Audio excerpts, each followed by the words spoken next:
20 साल की हिस्ट्री की सबसे बड़ी जंग और 2 ट्रिलियन का खर्च करने के बाद यूएसए अफगानिस्तान से विड्रॉल कर रहा है। तो आखिर इसके पीछे की हिस्ट्री क्या है, भारत को इससे क्या असर हो सकती है, आइए जानते हैं इस वीडियो में।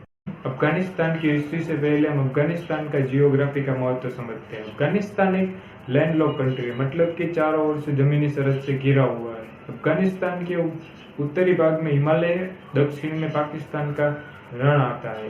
इसीलिए जब पुराने जमाने में किसी को भी भारत और दक्षिणी एशिया देशों के साथ व्यापार करना था तो वो अफगानिस्तान के खैबर पास से आना पड़ता था। इसीलिए रशिया और यूरोप के कई देशों ने यहाँ पर अपनी प्रेजेंस बनाए रखी। इसी के कारण अफगानिस्तान में ग्रेट गेम हुई। आखिर ये ग्रेट गेम क्या है, आइए जानते हैं। ग्रेट गेम एक कॉन्फ्लिक्ट है रशिया और ब्रिटिश एम्पायर के बीच में, जिसमें होड़ मची हुई थी कि एशिया में सबसे ज्यादा रूल किसका होगा। 19th सेंचुरी आते आते एक ग्रेट गेम का अंत हुआ। ग्रेट गेम खत्म होने के बाद ब्रिटिश एम्पायर और रशिया के बीच में अफगानिस्तान एक बफर जोन की तरह काम किया, जिसमें ना ब्रिटिश एम्पायर आ सकता था ना रशिया।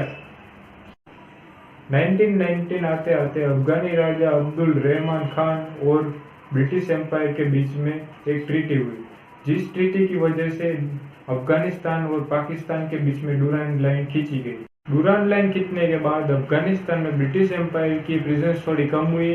वर्ल्ड वॉर 1 में, वर्ल्ड वॉर 2 में अफगानिस्तान ने कोई पार्ट नहीं लिया। कोल्ड वॉर में भी अफगानिस्तान न्यूट्रल ही रहा। आगे जाते 1960s में किंग जाहिर शाह है। किंग जाहिर शाह ने कई सारे मॉडर्न रिफॉर्म्स लाए, इलेक्शन कंडक्ट करवाए, वुमेन एजुकेशन, वुमेन एम्पावरमेंट में ध्यान दिया और कई सारे डेवलपमेंट कराए। फिर आगे जाते 1973 में। 1973 में उन्हीं के कजिन दाऊद शाह ने उनका तख्ता पलट कर दिया और अपने आप को प्रेसिडेंट जाहिर किया। और यहाँ पर आया शोर रेवोल्यूशन। शोर रेवोल्यूशन के अकॉर्डिंग यहाँ की जो कम्युनिस्ट पार्टी थी, PDP, people's democratic party of Afghanistan, इन्होंने दाऊद खान से सत्ता छीन ली और मॉडर्न रिफॉर्म्स जारी रखे। और कई कम्युनिस्ट पार्टी होने की वजह से यहाँ पर लैंड रिफॉर्म्स भी जारी। लैंड रिफॉर्म्स के अंदर जिनके पास ज्यादा जमीन थी उनके पास लेकर सभी में इक्वल्स बांट दी। इनकी वजह से यहाँ पर कितने सारे विद्रोह देखने को मिले। विद्रोह को दबाने के लिए यूएसएसआर की मदद ली गई। यूएसएसआर ने कई सारी अपनी आर्मी को और स्पेशल टीम को यहाँ पर डिप्लॉय किया और ये विद्रोह दबा दिए गए। और फिर पावर में आए हफीजुल्लाह 1979 आते आते यहाँ पर यूएसएसआर ने उनको भी हटा दिया। मॉडर्न रिफॉर्म्स, लैंड रिफॉर्म्स और हफीजुल्लाह हटने के बाद यहाँ पर कई सारे विद्रोह हुए। ईरान में इस्लामिक रेवोल्यूशन हुआ। ये रेवोल्यूशन अफगानिस्तान और मध्य एशिया में न हो पाए, इनके लिए 24 दिसंबर 1979 में यूएसएसआर की आर्मी ने अफगानिस्तान पर कब्जा किया। सोवियत का सब पर कंट्रोल होने की वजह से और इनका कोई ऑफिशियल धर्म न होने की वजह से कई सारे विद्रोही और रेबल्स ने मिलकर इनके खिलाफ होली वॉर यानी कि जिहाद का स्वरूप दे दिया।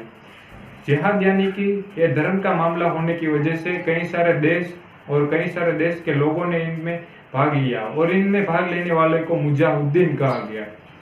इनमें से एक था सऊदी अरब का एक अमीर लड़का जिनका नाम था ओसामा बिन लादेन, और इनको कई सारी कंट्रीज ने सपोर्ट किया जैसे कि USA, Turkey, China, Pakistan. China और यूएसएसआर दोनों कम्युनिस्ट देश होने के बावजूद एक दूसरे के खिलाफ रहे, क्योंकि 1962 में उनके खिलाफ मतभेद हो गया था। यूएसए और पाकिस्तान दोनों ने मिलकर आईएसआईएस की मदद से वहां पर कई सारे इक्विपमेंट और हथियार पहुंचाए। इनकी वजह से अफगानिस्तान में कई सारे पावरफुल ग्रुप्स हो गए, जिनमें से अलकायदा, तालिबान और नॉर्दर्न अलायंस का हेड था मोहम्मद शाह मकसूद। इन्हीं की वजह से वहां पर स्टेलमेंट की परिस्थिति आ गई, मतलब कि कोई जीत नहीं सकता था, कोई हार नहीं सकता था, सभी इक्वल हो गए थे पावर में। इन ग्रुपों का पावरफुल हो जाने से यूएसएसआर ने यहाँ पर हेलीकॉप्टर्स के जरिए एयर स्ट्राइक शुरू की। यूएसए ने इसके जवाब में स्टिंगर्स मिसाइल को अफगानिस्तान में पहुंचाया और 1985 आते आते यूएसएसआर का यहाँ पर से प्रेजेंस कम हुआ।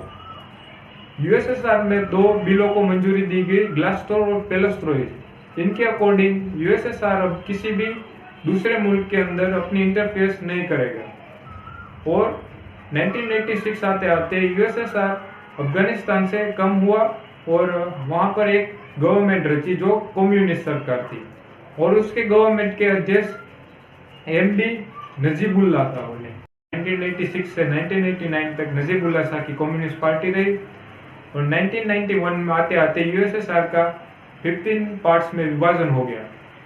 इसके विभाजन से एक रशिया अलग कंट्री बनी, जिससे अफगानिस्तान में जो रूलिंग पार्टी थी उसको फंडिंग आना बंद हो गया। फंडिंग आने बंद से जो नजीबुल्लाह शाह की सरकार थी वो कोलैप्स हो गई।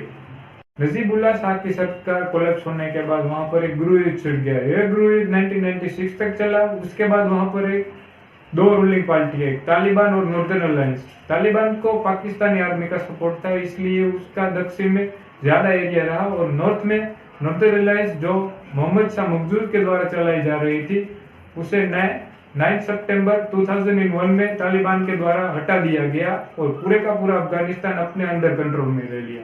तालिबान के लीडर थे मुल्ला उमर और इनकी सरकार 5 साल तक चली। इनकी सरकार को पाकिस्तानी रिकॉग्नाइज करती थी क्योंकि पाकिस्तानी ने इनको सपोर्ट किया था। इनकी सत्ता आने पर यहाँ पर एक्सट्रीम शरिया लॉ लाया गया, जिसके अकॉर्डिंग कोई भी चोरी करता तो उसके हाथ काट दिए जाते थे। कोई इसके विरुद्ध जाता था तो उसे सरेआम लेकर पत्थर मारकर हत्या कर दी जाती थी। वुमेन्स को सभी जगह पर बैन कर दिया, वुमेन्स को बाहर निकलना बैन कर दिया, कंपलसरी बुर्का कर दिया और कई सारे ह्यूमन राइट्स को अब्यूज किया गया। तालिबान ने एक और ग्रुप को सपोर्ट किया जिसका नाम था अल-कायदा। अल-कायदा का कोई मोटिव नहीं था वो जाके अफगानिस्तान की पॉलिटिक्स या फिर अफगानिस्तान में कोई जाके रूल करे। इनका एक ही एक मोटिव था कि दुनिया में जाके आतंक फैलाना और इनकी आइडियोलॉजी थी वो एक्सट्रीम इस्लामिज्म और एक्सट्रीम सलाफिज्म के अकॉर्डिंग थी। इनके जो लीडर्स थे उनका एक का नाम था ओसामा और एक का नाम था अयमान अल जवाहिरी। अल-कायदा के सबसे ज्यादा अटैक्स आपको यूएस के खिलाफ मिलेंगे, जैसे कि 1993 में न्यूयॉर्क में वर्ल्ड ट्रेड सेंटर में बॉम्बिंग की गई। 1998 में अफ्रीका के तंजानिया में जो यूएस की एम्बेसी थी उसमें बॉम्बिंग की गई और सबसे ज्यादा 9/11 जिसमें 4 प्लेनों को हाईजैक करके 2 को वर्ल्ड ट्रेड सेंटर में दे मारा और 1 को पेंटागन सिटी में। इसके उपरांत 2004 में स्पेन के मैड्रिड में भी एक अटैक हुआ था ट्रेन में। यूएस के प्रेसिडेंट जॉर्ज डब्ल्यू बुश ने वॉर ऑन टेरर की घोषणा की ताकि पूरी दुनिया से टेररिस्ट का खात्मा हो सके। यमन, सोमालिया, अफगानिस्तान, इराक कई सारे कंट्रीज में ऑपरेशन एंड्यूरिंग फ्रीडम मिशन चलाया गया, जिसमें कई सारे टेररिस्ट ग्रुपों को एलिमिनेट कर दिया गया। अक्टूबर 2007 में यूएस और ब्रिटिश की आर्मी ने दोनों ने मिलकर अफगानिस्तान में कई सारे एयर स्ट्राइक की। इन्हीं एयर स्ट्राइक्स की वजह से अफगानी सरकार जो कि तालिबान थी उन्हें और यूएस ने दोनों ने मीटिंग की, जिसमें अफगानिस्तानी सरकार ने कहा कि अल-कायदा का 9/11 में कोई हाथ नहीं। नवंबर में यूएस ने फिर से स्ट्राइक की और एंटी तालिबानी नॉर्दर्न अलायंस ने काबुल पर कब्जा ले लिया। अब अफगानिस्तान में कई सारी कंट्रीज का प्रेजेंस होने के बाद तालिबान को वहां पर रूल करना बहुत ज्यादा मुश्किल हो गया।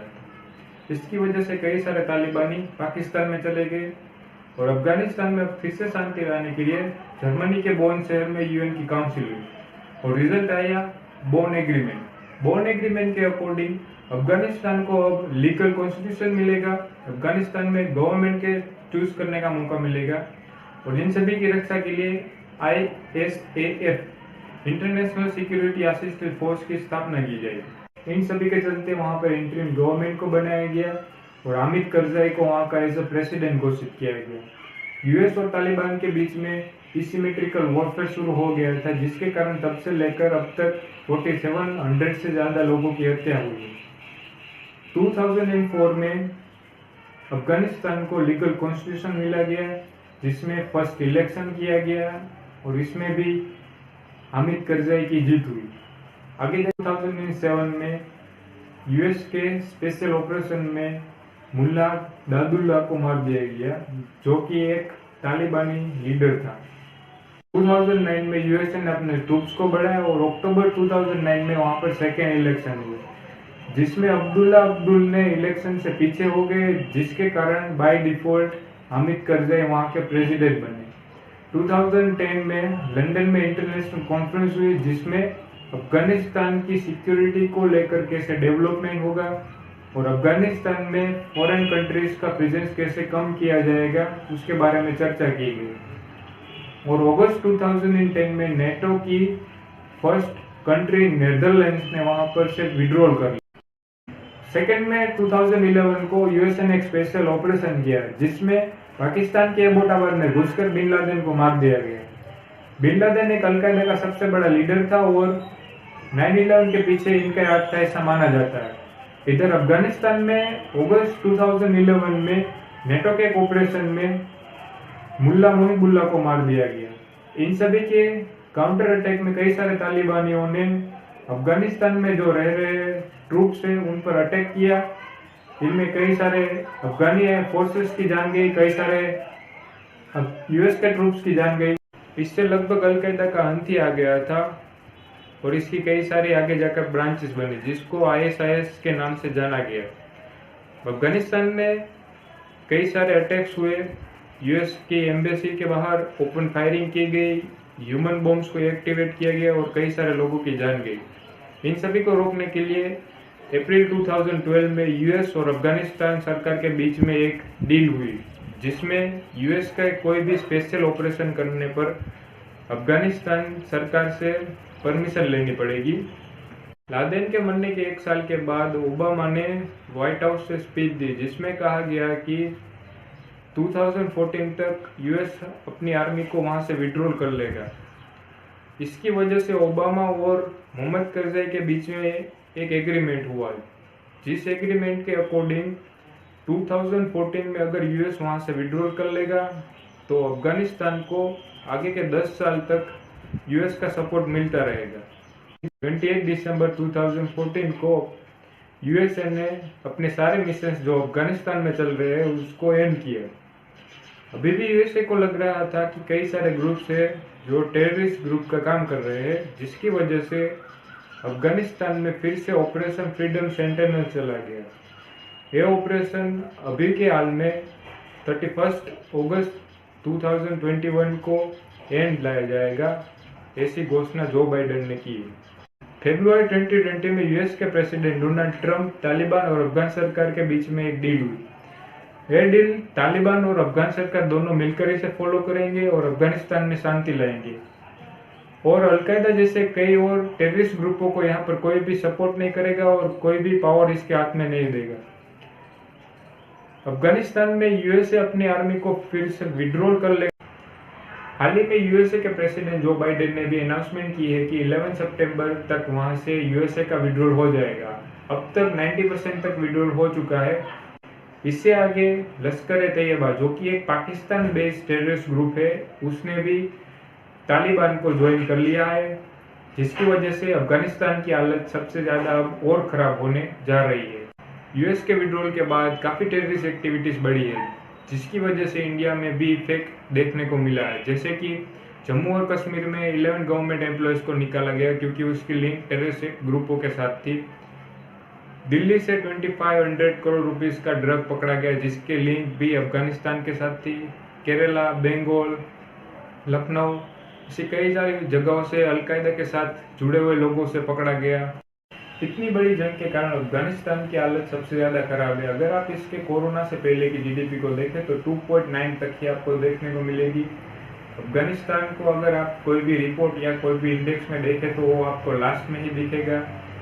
यहाँ पर कई सारे टेररिस्ट ग्रुप एग्जिस्ट करने की वजह से अफगानिस्तान विश्व का 90% ओपीएम प्रोड्यूसर कंट्री है, यानी कि अफगानिस्तान में विश्व का 90% कोकेन मिलता है।